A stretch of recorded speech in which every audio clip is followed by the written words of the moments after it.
says a wonderful mantra to Lord Suryadev. Suddenly the sun gets brighter and more powerful. And there she sees before her is a wonderful Suryadev. Beautiful god with like suntan, and he's got cool sunglasses, and it's really, really beautiful. And she says, how do you do? Nice to meet you, thanks for coming. Well, I just thought I'd try it out. Anyway, thanks very much. It's really interesting. And he goes, it's not quite as simple as that. This mantra has consequences if used. And it can't be what is spoken. It can't be unspoken. That's it. It's like an arrow once you say it. It can't be taken back. He says, this can't be taken back. She says, but I'm only, I'm married, and no one will believe. No one will believe me. She said, it'll ruin my heart. I've hardly lived. She says, I'm only 15 years old. Hardly started my life. And it'll ruin it immediately. He says, no, you have to have a child. He says, but what I can do is make it more concealed. So anyway, she has this beautiful child that's from Lord Surya, the son of the sun god. It's half god, half person. Beautiful. She has this beautiful baby called Karna. And Karna's in here in the Gita. He's one of the big characters. He's the first son of Queen Kunti. And actually he's the elder brother of the Pandavas. And he's half god, and he's beautiful. He's like golden baby, beautiful baby, and the love she feels for this child, her firstborn child, is just beyond comprehension. This beautiful baby and golden child, that's divine gift. And she has to make this terrible decision. And she has this thing she has to do. Such a young, innocent child, really. She has to conceal it. Conceal the baby from everyone. It's a bit like the story of Moses. She has to get a little basket, and she puts the baby in the little basket and just some little blankets and a little rattle and a few other things in there. And she just has to pray that this baby finds a safe home. So she puts the little basket in the river, and it breaks a young heart. Such an innocent, just a child really. It breaks her heart to put this basket in the water, and it slowly just floats down the river, safely down the river. And there's a little hand comes up and just waving, sees it. She watches this precious, beautiful parcel just float down the river. And poor Karna himself is such a great being. In the whole story, Karna is one of the greatest beings. The hero of the Gita is Arjuna. Arjuna is Krishna's friend. And Krishna teaches Arjuna what it's about. Is Arjuna finds himself on the battlefield against his cousins, not just his cousins, but parts of his family. So Krishna teaches Arjuna,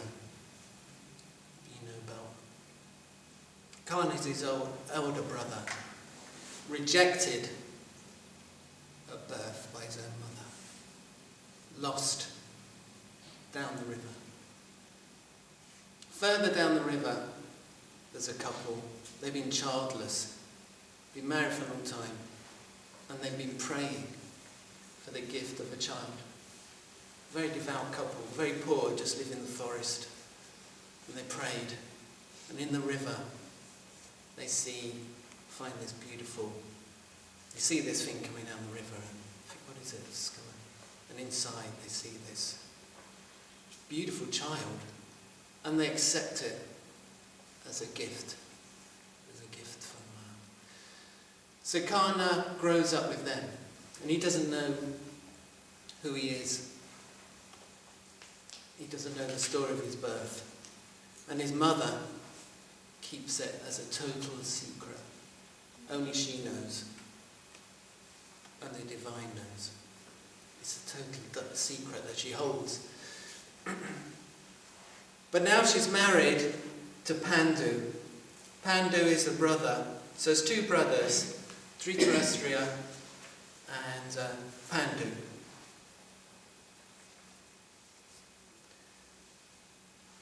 So Pandu would have been king, and he's married to Madhuri and Queen Kunti. So everything would have been all right. Everything would have been okay. But then he goes out hunting, and he shoots what he thinks with his arrow. He shoots what he thinks is a deer. But actually, it's a heavenly being that's come down to earth in the form of a deer, just to have some enjoyment, like a holiday. So if you're in heaven, you can come down to earth and be cursed, but you can go to nice places on earth and just go for a sort of holiday. So he came down as a deer and had his girlfriend down as another deer, and they're going out to have a romantic break on earth and to run around and be deer, and it's so amazing, you can be a deer and you can run ever so fast. And so they're like magical deers. But he shoots one of them, and then he shows his true, like, angelic form, and then curses him and says, because you've done this to us when we were out on a sort of date, on an earthly date, he curses him and says, you'll never be able to touch your wives. If you do, you'll die. And that's his curse. And he's like, oh my goodness, that's such a terrible curse. There's nothing you can do about it. So there's no way now he can have any children, he thinks. And he's just, his whole life just shattered. He thought he was going to be a great king and have queens and children and have a wonderful kingdom. And now he just gives it up and says, I'm packing up and going to the forest. And he leaves his blind brother. He says, brother, you now have to be king. You now have to take on this great destiny of this family. He says, I'm just retiring to the forest. So he goes to the forest. They're just like camping. They've got a gas stove and a few baked beans, and they're out there down by the river with his two wives, and then in the middle of the forest. And Dhritrashtra is there in the kingdom. And his wife Gandhari, asks Vedavyas for a blessing. She says, may I have 100 sons and one daughter, which is quite a big thing to ask for. So they do it in a magical way, and basically she has 100 sons, and the eldest of them is Duryodhana. And Duryodhana, of course, is here. He's the eldest of the blind king's sons. And the symbology is that because the king was blind, which is a sort of ignorance, and the queen chooses to be blind, then from that, the children weren't of such good character. So Duryodhana is like the baddie, really. And he's the eldest son. And right through the story, he wants to be king. So anyway, Pandu and his two wives are out in the forest, and he's a bit sort of fed up, and they're there just sort of camping. They've got fire, and they're just there camping. And then his wife, Kunti, says, well, there is something that might help. And they go, what is it? Tell us what it is. No, it's just a little something. It's just a little something that might be useful. They say, what is it? The king says to her, what is it? Tell me what it is. She says, well, I have got this mantra. They go, what mantra is it? She goes, well, it's just a little mantra. He goes, no, what mantra is it? Tell us what mantra it is. He says, well, it's just a mantra that if I say it, then I can have a child by any of the gods. And they're like, what? Whoa. So King Pandu says, this changes everything. Because now we can have a destiny. So they get the sages in the forest. The sages come round and they say the news. This is it. Queen Kunti has this. It changes everything. Now we can have children. Now we can have children who can be kings. Everything's changed. Before we couldn't do anything. So they all get together and they say, what should we do? What should we do? So the sages say to Pandu, first of all, you must invoke the god of Dharma, Dharmaraj. Invoke the god of Dharma, because the eldest child will be king.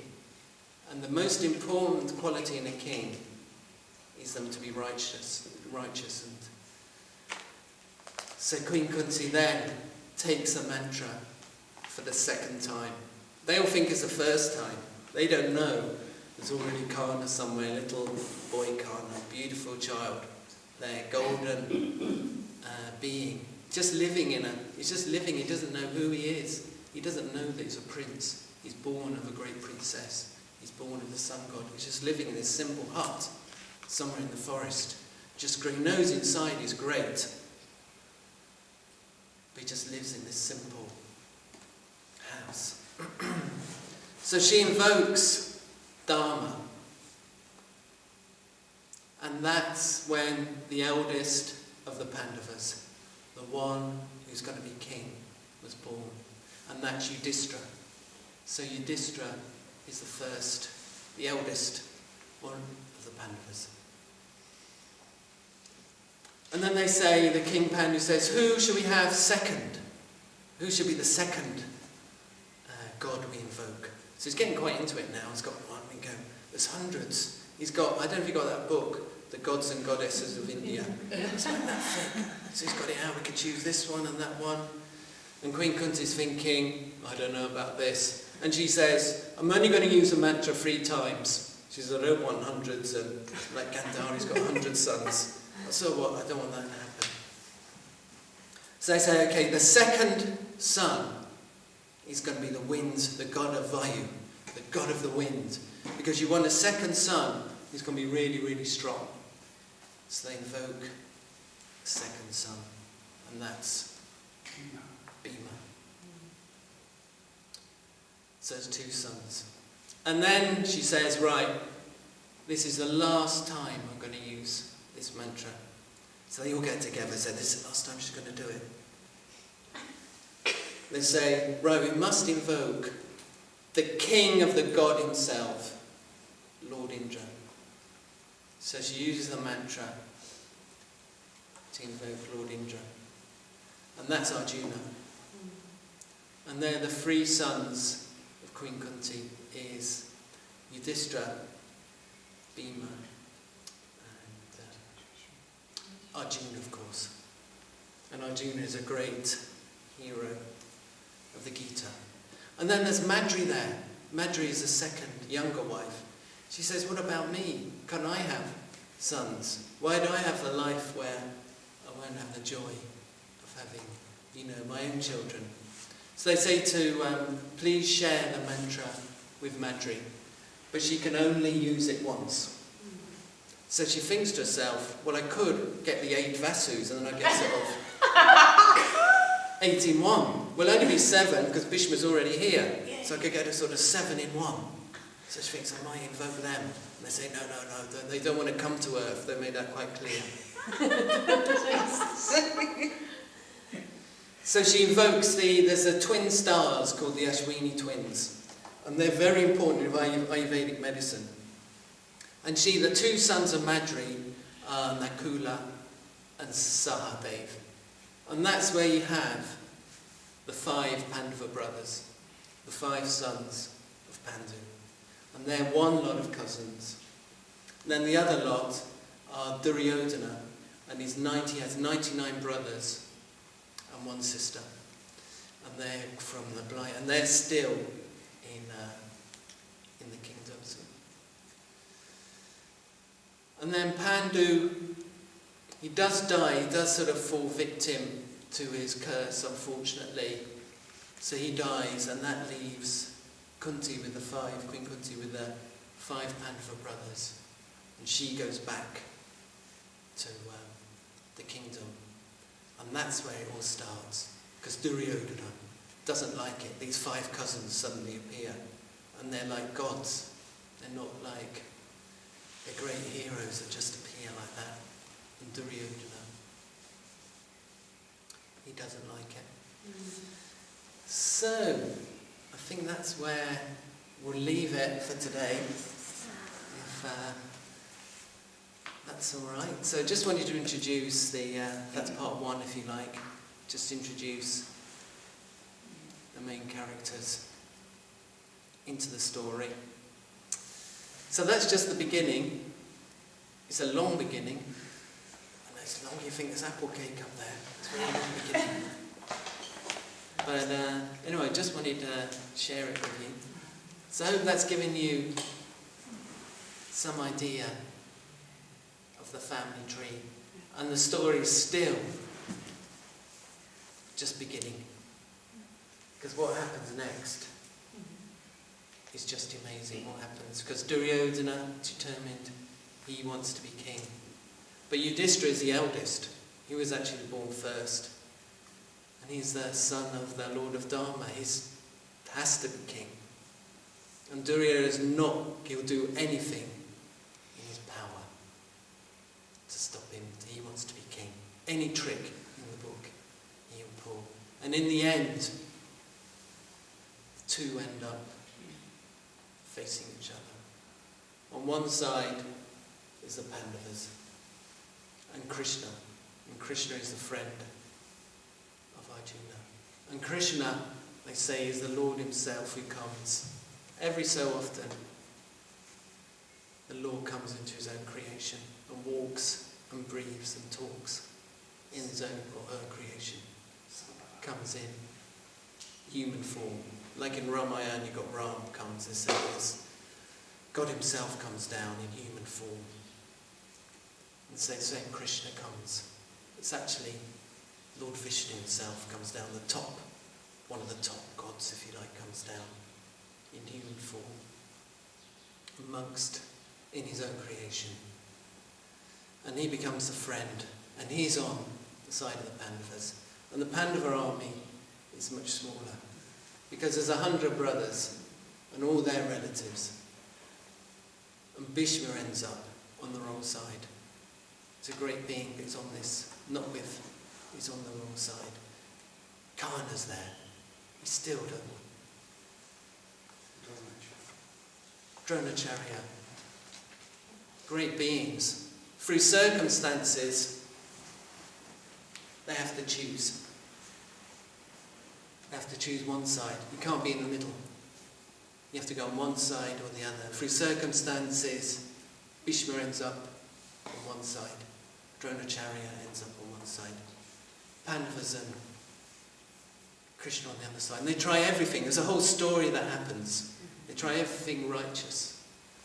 The Pandavas get exiled, cheated out of their kingdom, and sent in exile for 15 years. They have to spend 1 year hidden and not be discovered. They fulfill all that.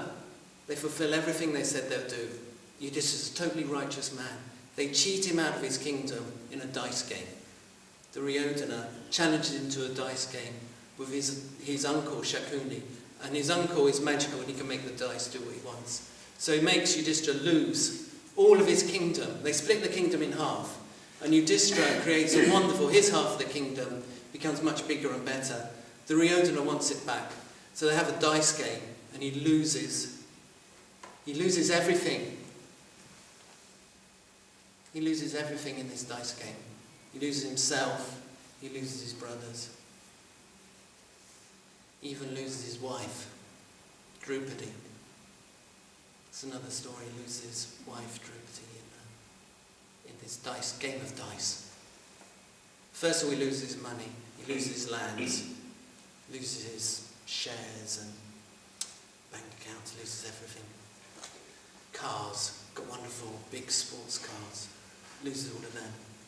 Then they say, carry on. What else have you got to bet with? He's playing this dice. What else have you got to bet with? Says, I bet my brothers. So first of all he bets Nakula, his youngest brother. And he loses. Nakula has to be taken away and stripped of his royal clothes. Sahadev he loses, his next brother. Then Arjuna he loses 4 brothers. He loses. Says, we'll carry on the game. What else have you got to wager? They say, you still have your wife, Drupadi, you should wager your wife. His brothers are taken away, they're stripped of their clothes. So he bets his wife and loses. Drupadi is a very proud princess, I can tell you. She wasn't someone you mess with. They say she's born from the fire. So they go up there, the brothers go up there, Druna's brothers go up to Drupadi. She's not even dressed. She's in a room just in dressing gown, slippers. She's not, hair isn't right or anything, makeup isn't right, nothing. They say to her, you've been lost you've been lost in a game of dice. Yuddhistra's lost you. And she says, what's happened? They say he's lost all his money, he's lost all his kingdoms, he's lost his brothers. He then actually wagered himself. Before he lost his wife, he says, I wager my own freedom. He loses himself, they take off all his royal clothes, all his weapons.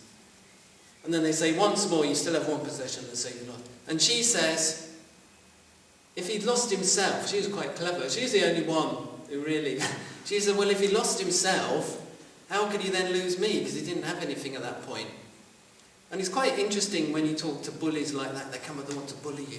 And somehow you outwit them, try and talk your way out of it. And they go, I suppose so, but we're still going to beat you up. You get that with bullies, isn't it? You know, they go, you say, try and talk your way out of it, and they go, because sometimes bullies aren't that intelligent. They go, don't know, but we're still going to bash you. And she says, is a woman something that can be wagered in a game anyway? She says. So she wasn't going to have it.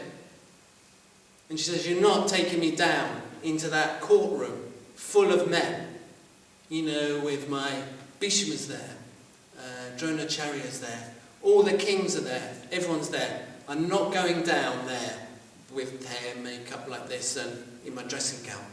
She says, I'm not going to just dressing gown and slippers.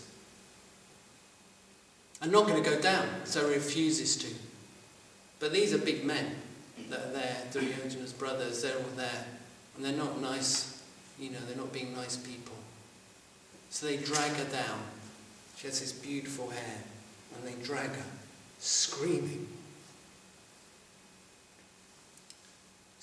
into this court full of all her men and women, and full of everyone who means anything in there. She's so humiliating. She's dragged in there. And she says, won't anyone do anything? She looks at Bhishma's there, great Bhishma. Won't anyone do anything to stop this humiliation? She looks at them, you call yourself men. And none of them can do anything against Duryodhana. None of them. Duryodhana's father, the blind king, won't do anything. So no one can speak against Duryodhana. And then Duryodhana shows her his thigh, like that. Slaps his thigh in front of her. Just insults her. And Bhima, who's there, Bhima is the second brother. He's a big, strong man. He gets so angry. He says, I promise I will break that thigh. Karna says she's not just a low-born, says some insult. Arjuna says he doesn't know it's his brother. Karna doesn't know he's the brother of Arjuna. Arjuna says, I promise, I'm going to bash you in. Quite badly.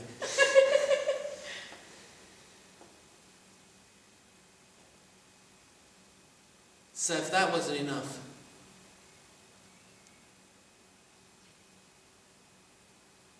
Duryodhana, the evil well at that point,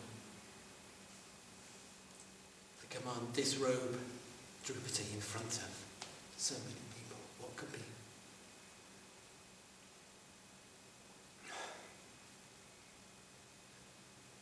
And Drupadi was furious. She's quite a person. She says, won't any of you men? won't my husband do anything? Won't anyone do anything to protect me? She says, you call yourself great member, you do nothing. And she's actually wearing like a sari. And the brother of Duryodhana starts pulling. Such humiliation for a great, They start pulling at it and everyone's laughing and cheering and such an awful scene.